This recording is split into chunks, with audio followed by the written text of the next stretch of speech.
Grigori Grabovoi Concentration Exercises, 25th day of the month.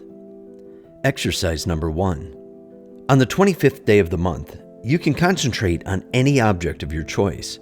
What is important here is that you should perform a number of different concentration exercises so that you have some combination of these.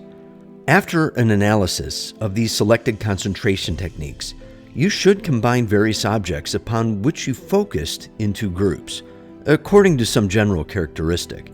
For instance, you could place a tape recorder and a cassette into one group because they complement each other in their functions. A tape recorder and a radio could be designated to the same group when you view them as products that utilize electronics. You can place similar objects, such as two different books, into the same group. However, if you use these books according to their subject matter or content, then these books could be designated to different groups if we use subject matter as the decisive criteria in our selection process. As you see, you can give free rein to your imagination here. You can also stay at home and simply take a look around you, using these surrounding objects as the basis for this concentration exercise.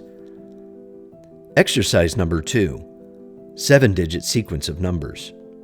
1, 8, 9, 0, 0, 0, 0.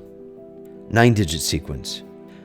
0, 1, 2, 4, 5, 9, 9, 9, 9. Exercise number 3. Come to your thoughts about yourself inside yourself. Grasp the thoughts about yourself as your own reflection. See yourself in the way you see others. Look at yourself in the same way you look at everyone.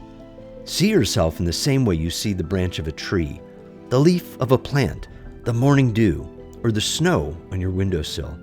You will see what is eternally before you. You will see that you are eternal.